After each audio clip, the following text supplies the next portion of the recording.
Standard English is the English everyone agrees to be the proper English, where the punctuation, grammar, and vocab follows the set of grammatical rules that is enforced by the education system. Often we find this English used in the media and in Parliament. Non-standard English is non-proper English, where punctuation, grammar, and vocab differs from the conventional use of English. This is usually the English one would use in informal settings with your friends or family. Slang is considered as a form of non-standard English. Grammar involves a set of conventions. Right or wrong does not enter into it. What is considered standard in one form of English may not be standard for another variety. An example of this is that of the common saying, I dove in British English versus I dived in American English. This all depends on what is considered the convention in the region you are situated in. However, what is seen as standard in one dialect is not necessarily considered standard in another.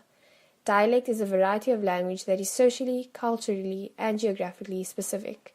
A simple example is that of the different dialect found between southern suburb speakers and northern suburb speakers. In the era of globalization, there's a greater tolerance of wordplay, innovation, and linguistic diversity.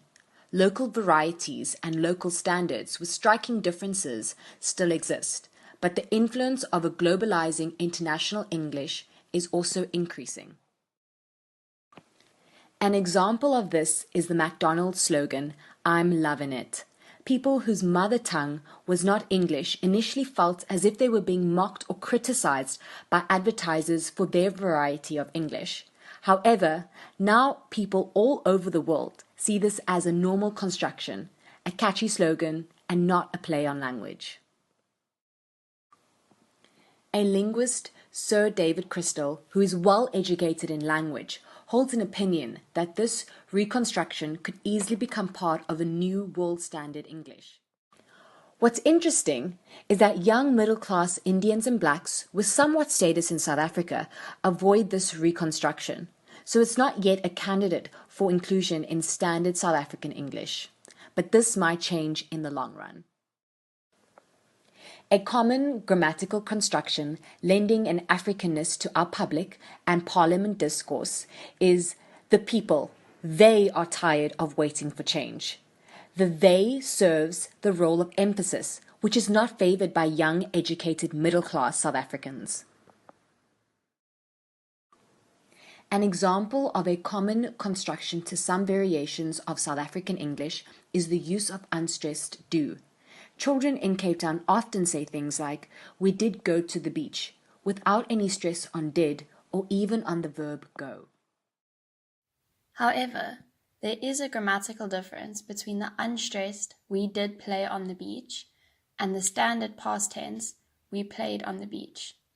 When you say we did play on the beach, you're providing new information and indicating a sense of excitement. The cognitive function of the unstressed do in dialect grammar is to highlight the activity of the verb that follows. The use of unstressed do is an old construction. It was part of Shakespearean, biblical, Renaissance, and post-Renaissance English. This construction stayed on longer in poetry than it did in speech. An example, to change a typical sentence of a young child from my daddy did come home to my daddy came home. Instead of the unstressed do plus the verb, you stress the verb. However, it is important that grammaticality has to be judged relative to a coherent system that is used consistently within a community. It is not the case, however, that there are no rules in language or that grammar teaching is futile. When teaching children with little or no exposure to English, the focus falls on standard grammar. But once the child has acquired the language, it is important to encourage a free flow of usage instead of strict grammatical rules.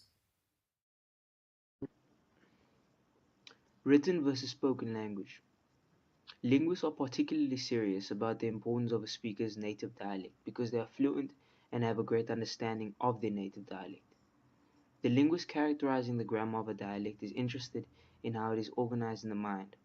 It has a mental semantic grammatical representation that we express verbally via sound waves, which we interpret as words and sentences. written versus spoken language. We're able to represent language in writing, but we don't have to because as human beings we communicate in spoken mode more than we do in written mode. The mode of communication in the 21st century is becoming a lot more informal. Think about the way we write emails and SMSs or communicate on Facebook. It will be very strange for you to speak on the sports field as your teacher does in the classroom. There are norms according to context, and the context is situation bound. It is sad that we do not teach enough in schools about ordinary grammar in interesting ways, or dialect grammar in positive ways. In the real world, people unfortunately do have prejudices, and status counts a lot. But how can you judge someone